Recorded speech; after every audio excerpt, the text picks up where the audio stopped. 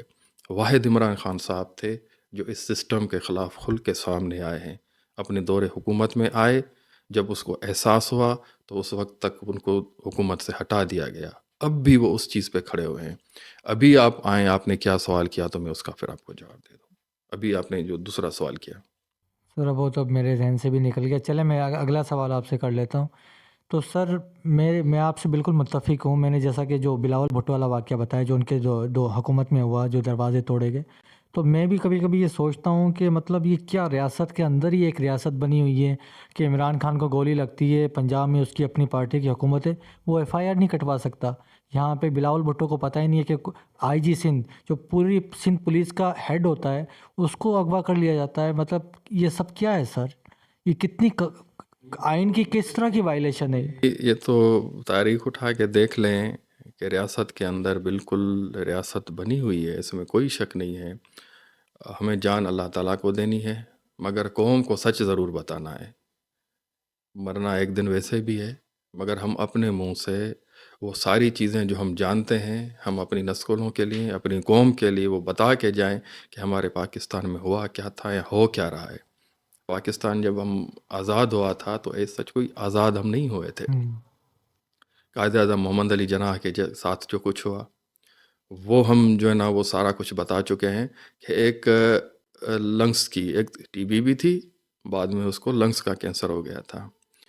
جب بندہ لنگس کے جو ہے نا بیماری میں ہوتا ہے تو اس کو کسی پرفضا ایسے مقام پہ لایا جاتا ہے جہاں کھلی فضا ہو، آکسیجن بہت زیادہ ہو. اس کو لے جا کے زیارت میں اونچائی پہ جہاں ویسے ہی آکسیجن کی کمی ہو اس پیشنٹ کو لے کر جانا اور وہاں پہ اس کی تیمارداری. اس کے بعد جو ہے نا پھر جب وہ کراچی آتے ہیں اور 1 گھنٹہ روڈ پہ جناح صاحب کی ایمبولینس اس کو جو خراب ہو جانا. اس کے بعد فاطمہ جناح کے ساتھ کیا کچھ نہیں ہوا. فاطمہ جناح کا معاملہ بعد میں لیاقت علی خان صاحب پہلے تو اس میں کو ہوا تھا. ایک جنرل تھے، میں نام بھول رہا ہوں، انہوں نے جو ہے نا وہ کیا، حکومت پر قبضہ کرنے کی کوشش کی اور ڈسکلوز ہو گئے. وہ پکڑے گئے. اس کے بعد پھر شہید کر دیے گئے. شہید کرنے والے کو بھی ادھر ہی مار دیا گیا. اس کی فیملی کو آج تک جو ہے نا وہ وہاں پہ فیسیلیٹیٹ کر رہے ہیں. اور اس کی فائل جو تھی سپریم کورٹ کے سامنے جو اٹارنی جنرل تھا انہوں نے کہا کہ لیاقت علی خان کے قتل کی فائل غائب ہو گئی ہے، گم ہو گئی ہے. اس کے بعد فاطمہ جناح کے ساتھ کیا ہوا. ملک کے ساتھ جو بھی بے نظیر بھٹو کا آپ کے سامنے ہے، جو بھی حکمران جب اسٹینڈ کرتا ہے اور صحیح سیاست کرنے کی کوشش کرتا ہے اس کو ملک سے ہٹا دیا جاتا ہے. تو اس ملک میں ابھی تک میرے کوئی ایسا کوئی آزاد طور سے آ کے کسی نے سیاست کی نہیں ہے. کوئی رہنما، کوئی لیڈر اس ملک کو ملا نہیں ہے. جن کا قبضہ تھا ان کا قبضہ ہوا، مضبوط تر ہوتا گیا ہے، ابھی بھی ہے.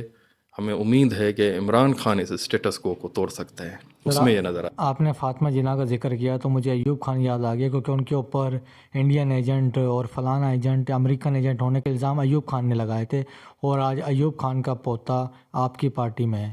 تو اس کو کس طرح دیکھتے ہیں آپ؟ دیکھیں، اگر باپ کا کردار کچھ ایسا رہا ہو تو اس کی سزا بیٹا نہیں پاتا. اگر بیٹا اپنی جو ہے نا وہ کسی دوسرے اس کو اپنی باپ کی غلطیوں کو سدھارنے کے لیے اور ان پہ جو ہے نا پردہ ڈال کے آگے بڑھنا چاہتا ہے اور ملک کے لیے کچھ کرنا چاہتا ہے تو اس میں کوئی مذائقہ نہیں ہے. ہماری تاریخ بھری پڑی ہے، ہسٹری ہے ہماری موجود ہے کہ نبیوں کی بھی جو ہے نا وہ اولادیں، حضرت اس کی لوط علیہ السلام کی بیوی، میرے خیال میں بیٹا یا بیوی تھی جو ڈوب، اس کو کشتی میں نہیں بٹھایا گیا، بیوی تھی.